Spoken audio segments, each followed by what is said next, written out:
a mysterious axe-wielding maniac stalks and eliminates a family one by one in their remote farmhouse. One sunny morning, Alice waters the roses in the garden behind the house. Moments later, her husband Norman kisses her goodbye before leaving for his overnight trip to the city. Unbeknownst to the couple, a mysterious stalker hides in the bushes and secretly takes their pictures from afar. Eventually, Norman drives off, and the lurker walks down a dirt path toward a dilapidated trailer home. Inside, he places the camera on the counter and then puts on a yellow raincoat and gloves. A person lies motionless on the bed beside him, and as he leaves, he grabs his camera and an axe. Meanwhile, Norman realizes he left something at the house, so he stops his truck to turn back around. Minutes later, the stalker quietly enters the house, and Alice, who's busy in the kitchen, doesn't sense the intruder. The man places his camera on the table in the living room before cutting the telephone cord with his blade. Then, he attacks the screaming woman with a weapon, ending her life. Soon, Norman returns to the house, but all he sees in the kitchen is a lone flip-flop on the floor and the hand mixer making a mess on the counter. Suddenly, the attacker appears and hacks his back with the axe. That evening, Janet prepares dinner with her mother Nora and sister Cindy. The older woman tells the younger daughter to call her cousins to dinner after she finishes setting the table. Janet remarks that her mother still refuses to ask the men to help out with the chores, so Nora says it's because she considers them women's work. Then, the mother asks Janet why she didn't bring her boyfriend Steve with her, especially since she thought she'd finally get to meet him. Cindy teases that the couple had a fight, which the older sister denies and explains Steve couldn't make it because he had to work. Nora prods, so Janet finally admits that she and her boyfriend got into a fight because he wants to get married even though she insists she isn't ready. As they gather in the dining area, the sisters' cousins Mark and Perry and their grandfather Forrest Hodge take their seats at the table. The mother asks Cindy if her sister Paula arrived yet, and she says no. Minutes later, they hear the doorbell ring, so Janet gets up to see who it is. To her surprise, Steve made the trip to visit her family and they share a kiss. The woman asks where his car is, so the boyfriend explains that it died several miles back and he had to hitch a ride to get there. Inside, Janet introduces Steve to everyone, and Nora remarks that she's delighted he could make it. Meanwhile, a man stumbles out of the trailer home. Concurrently, Cindy says Steve looks cuter in person than he does in the pictures she's seen. When Nora mentions that her daughter told her he's a photographer, the boyfriend says Janet gave him his first big break in the industry since she's an advertising executive. While the family enjoys their meal, a man stands outside the window and watches. After dinner, they move to the living room where Cindy flirts with a photographer to everyone's bemusement. Cindy offers to wash the dishes and asks Nora if she'd like her to prepare Paula a plate. The mother says the absent woman can fix one herself when she gets home, but Mark thinks she won't come home until much later because she's with her boyfriend George. Seconds later, Forrest asks Steve why he hasn't proposed yet, prompting Nora and the granddaughter to tell him to stop pestering the guest. The mother tells Steve that even though he and Janet live together in the city, she'd prefer if they slept in separate bedrooms while in the house. After the woman shows the boyfriend his room, she reiterates that he can't sneak into hers because they need to respect her mother's rules. Later, while Janet takes a shower, the stalker climbs the trellis on the side of the house. Then, he photographs the unsuspecting woman through the window. Meanwhile, someone sneaks into Janet's room while she's still in the bathroom. While the woman dresses for bed, Steve sneaks out of the closet and tackles her to the bed, scaring her. She admonishes her boyfriend for expecting they'll sleep together after emphasizing her mother's rules earlier. Steve says he likes her family, but mentions that her mother always worries about Paula. Janet explains that her sister's always had a wild side and that she has an off and on again relationship with George, her boyfriend who lives in the trailer home by the river. Eventually, Steve moves to get up from bed, but the woman tells him to stay and turns the lamp off. Minutes later, the boyfriend sneaks out of the bedroom, making sure the coast is clear. Meanwhile, in a dark room, the stalker develops pictures of a bound woman on a bed, Alice lying lifelessly on the floor, and Hodge tending to his bushes. The next day, Janet finds her worried mother in the kitchen who tells her that Paula never came home last night, so the daughter advises the woman to get some sleep while she and Steve find Paula. Outside, Mark sees the grandfather working on his car, so the older man explains that the vehicle won't start and he can't figure out why. Then, Forrest mentions how strange Mark's been acting lately, such as disappearing for hours on end, and tells him to help around the house if he can. After breakfast, Janet asks Cindy to accompany them later since she knows where George's trailer is. Then, Steve asks Mark and Perry if they'd like to come along, but the brothers reason they've got chores to do. Because George's trailer is by the river, Steve thinks it's a great idea to bring fishing poles with them so they can catch some fish. The couple heads down to the basement to find the fishing poles, and at the bottom of the stairs, Steve sees a padlocked door and asks Janet where it leads. She says it's her father's darkroom, whose hobby was photography. The boyfriend notes that she hardly talks about her father, so Janet reveals that he died in a house fire with her aunt and uncle, Mark and Perry's parents. No one knows what caused the fire, and after the tragic event, Nora took the cousins in to live with them. They continue searching for the fishing poles. Then Steve hears the woman's terrified scream. When he asks what happened, she says she walked into a spider web. The man sees a small wooden door on the wall and wonders if the poles are in it, but Janet says it's just a crawl space. Finally, they find the poles and a tackle box, then head out through a back door. While the couple waits for Cindy, Steve mentions how their house in the country seems like the perfect place to raise a family. Annoyed, Janet reminds him that he promised he wouldn't pressure her into marriage. However, Steve thinks he's given her more than enough time to think about it and says he can't wait for her forever. Suddenly, Cindy appears and realizes she interrupted the couple's argument. The man hands his girlfriend the poles and says they should go ahead and he'll catch up. While the sisters walk down the dirt road, the stalker hides behind a tree and takes their pictures. Then, he recalls a memory of a man taking photos of a lingerie-clad woman lying in bed. As the pair make their way across the grove, Steve suddenly jumps out from the trees to scare them.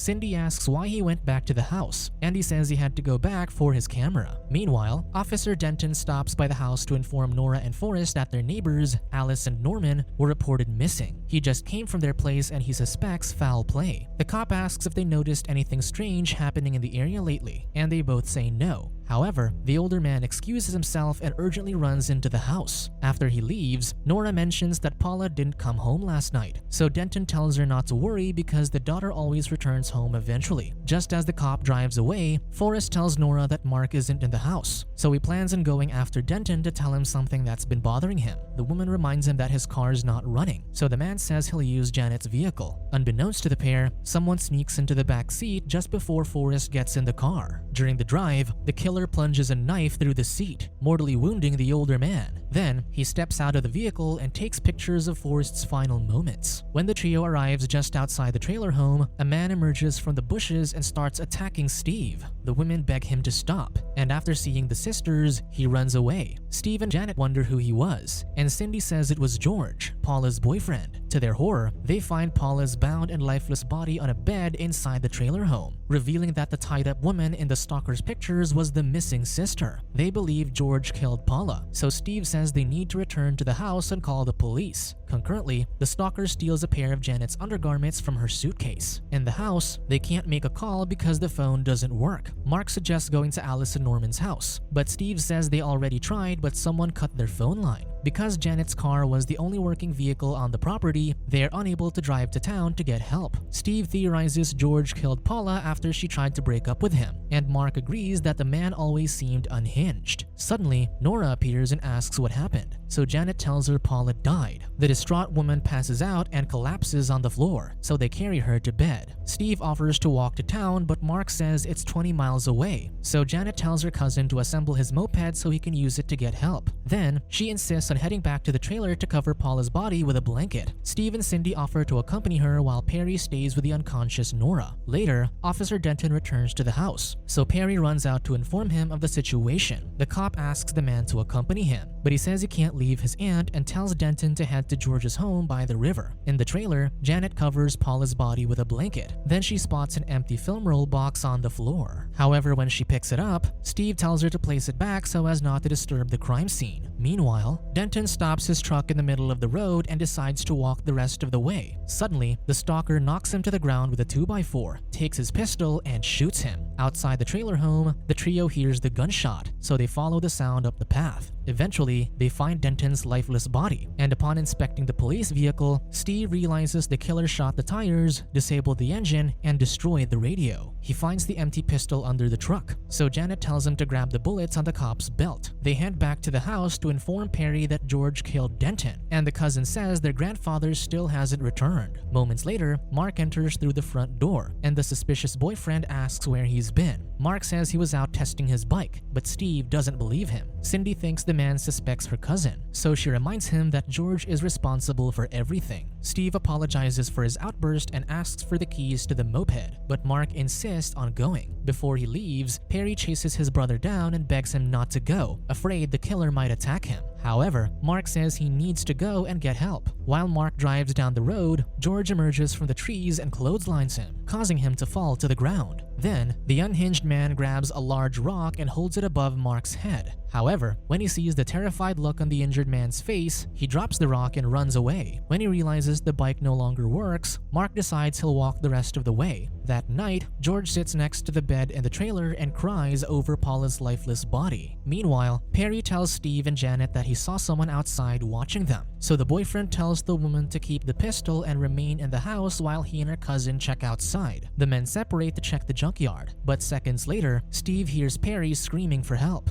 However, when he reaches where the scuffle took place, all he finds is the flashlight Perry dropped. Then, he sees a man running toward the house and follows him through the open back door leading to the basement. Steve sees that the door to the dark room is open, and on the floor, he finds a picture of Alice's lifeless body. Suddenly, the stalker comes up behind him and knocks him out with a blow to the head. Soon, the worried Janet takes the gun to look for the two men and tells Cindy to lock the door. Minutes later, the injured Perry knocks on the kitchen window and asks his cousin to let him in. The woman sees the cut on Perry's face, so the man says he's okay because he hit George with a flashlight, but he got away. Later, the man comforts the distraught Cindy on the couch. Then, he starts touching her inappropriately and tells her to kiss him. Disgusted and confused, the woman slaps him and steps away from the couch. Perry grabs the camera from the table and starts taking pictures of the terrified woman. Then, he reveals that he killed Paula because she allowed George to tie her up in bed. He says it's just like what he saw when he was a kid. Cindy and Janet's father would tie his sister, Perry's mother, to the bed and take pictures, implying that the siblings were secretly having an affair. He admits he started the fire that killed his mother and uncle, and his father was collateral damage because he didn't know he was home. Perry corners Cindy by the wall and forces her to look at the before and after pictures of all his victims. The woman manages to push him off her and run to Nora's room. However, the man catches her and uses a phone receiver to bludgeon her to death. Meanwhile, Janet bumps into a body and impulsively uses up all the bullets in what she eventually realizes is George, who hanged himself from a pole. Concurrently, Perry wraps Cindy's body in a blanket and hides her in his room. Then, he prepares the rope on the four corners of his bed for his plan to tie Janet up and take her pictures. When Janet returns to the house, she talks to her dazed mother who claims she had a nightmare where she saw George hitting Cindy over and over again a few feet from her bed. Nora shows her daughter the marks on her arm and says Cindy grabbed her as she begged for help, but Janet thinks she scratched herself. To appease her mother, the woman looks for Cindy in Perry's room. She finds her undergarments and an envelope containing the disturbing photographs and the cousin's bag. When she hears a noise, she haphazardly places the things back in the bag, but one picture remains on the floor. Then, she opens the closet and finds Cindy's body inside. Meanwhile, the crazed Nan pours gasoline all over the kitchen and nails the front door shut. Concurrently, Janet tells her mother Perry was the killer all along and that they need to leave immediately. While they sneak downstairs, the deranged man checks his bedroom where he sees the photograph on the floor, and he realizes Janet knows he's the killer. The woman smells the gasoline and thinks Perry plans on burning the house, so she and Nora enter the basement. The mother trips and rolls down the stairs, and when Janet checks the back door, it's locked from the outside. When she hears Perry coming down the stairs, she hides in the crawl space. Meanwhile, Mark's on his way back with the police. In the basement, Janet finds Steve's unconscious body under a tarp, and as Perry crawls toward her, she grabs a tire iron and hits him. The cousin retreats and places a screwdriver on the latch to lock the woman in the crawl space. Unbeknownst to him, Nora manages to drag herself across the room, and she stabs his leg with an ice pick. However, the man retaliates by ending the older woman's life with his axe. Eventually, Janet kicks the door open and she chases the injured man into the dark room. He manages to disarm her, but as he approaches while wielding the tire iron, the woman grabs a pair of scissors and stabs him in the stomach. Perry stumbles toward the table, so Janet pushes his head into a basin of water until he stops moving. In the crawl space, Steve regains consciousness and opens his eyes. Concurrently, Perry appears behind Janet and ominously approaches her while holding an axe. Suddenly, Steve climbs out of the crawl space, grabs a sharp metal rod, and uses it to impale the deranged man. Later, while the traumatized survivors receive treatment in the ambulance, the crime scene photographer takes pictures of Perry's lifeless body in the basement.